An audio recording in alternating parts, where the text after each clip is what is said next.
All right guys, today we're gonna change out the tracks on our Toro Dingo TX 1300. I'm gonna do this as the book states and see if it's as easy as they say it is. It shouldn't be too hard. The tracks are fairly heavy. It's pretty simple. We just have to take off this cover that's gonna open up the adjuster that's underneath. We're gonna let this track have some slack.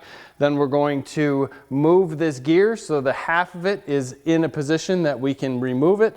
Then we'll adjust the track again so that the other half of the gear isn't out of the way. Slide these tracks off, and then we'll be able to slide the new tracks on, turn that gear so it's inside the tracks. Then we're gonna put the other portion of the track back on at 70 foot-pounds per bolt, and we're gonna rock and roll. It sounds so easy in the manual. Let's see how easy it actually goes. So we really only have to remove this back cover to get at the manual tensioner, but there's also a spring up in front that's going to be interesting to look at. So we're going to remove both covers. These are 15mm bolts. Technically you'll need to remove 2. We're going to go at all 4.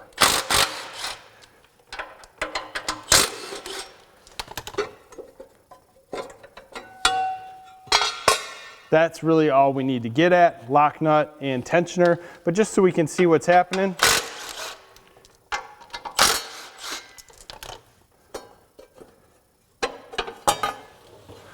that's the real part of it. Just to get an idea on where this is, so when we set it, we can go right back. We are looking at about 2 1/4 inches here from the lock nut to the bolt head. This is a 33mm. Probably could be 1 5/16 also. We're just gonna loosen this guy up.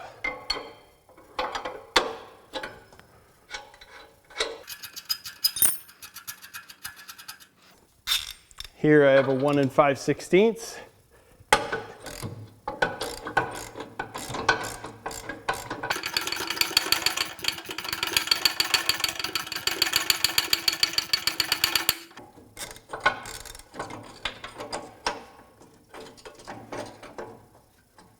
Let's see how that goes for now. Now I need to get this half of the drive gear off the track. So I just need to start it up and move it slightly.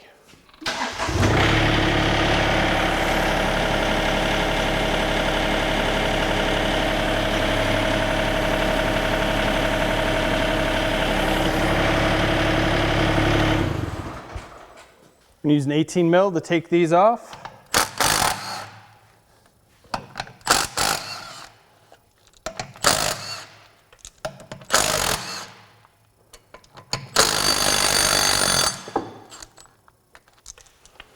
There was some Loctite on those we'll have to reapply. Now we'll start this guy up, turn it again so that this gear is off the tracks.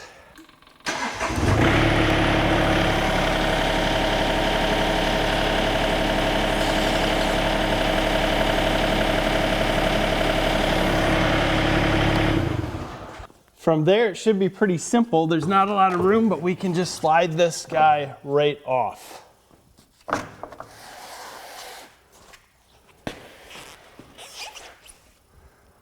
I have to say that was the instructions to the T, and I will tell you that was much easier than I expected.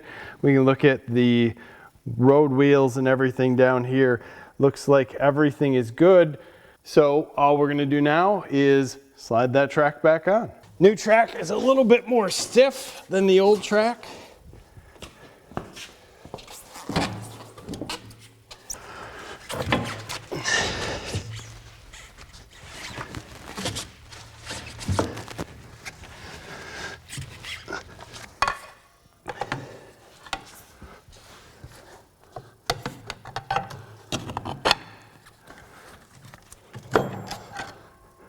With a little persuasion, we can line this bottom half up with the lugs.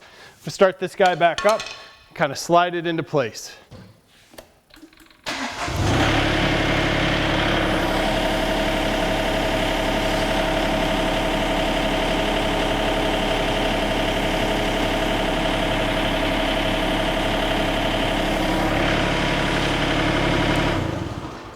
Put some Loctite on these guys.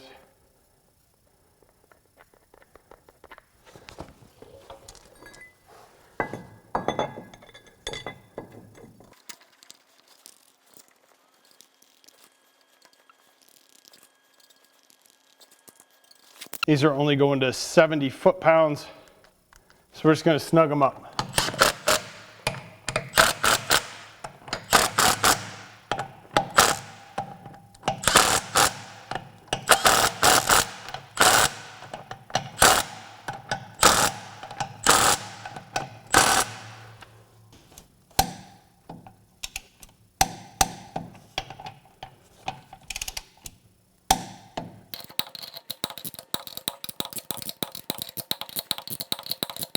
Probably didn't need to loosen this quite as much. Let's take it back in.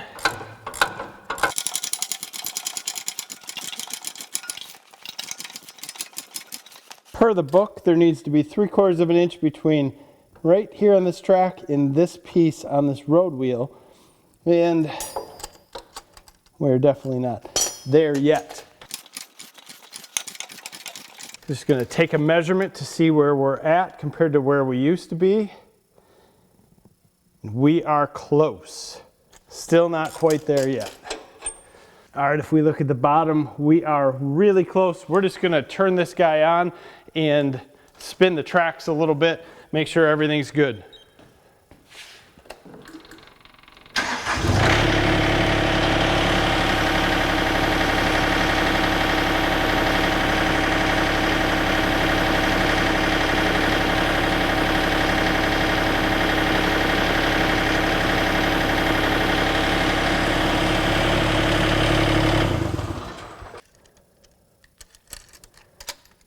We are still not there. I just wanted to make sure on new tracks, definitely don't want to over tighten them. We are there at this point in time. We're going to take this lock nut.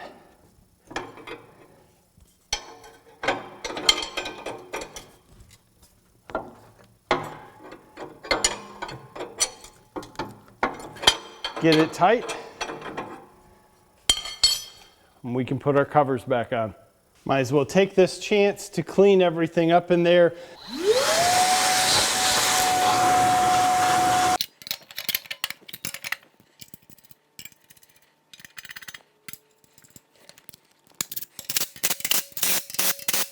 Again, we're only on level 2, so we're not killing this.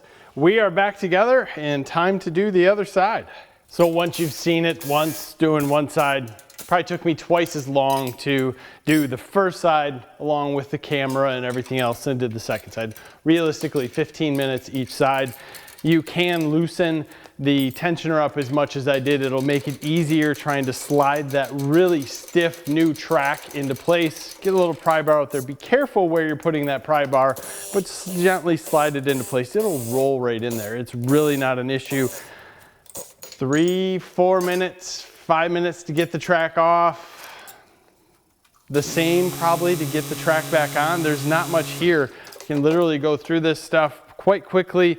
Not a ton of tools needed, and the way they have that gear split in the back, it is absolutely incredible.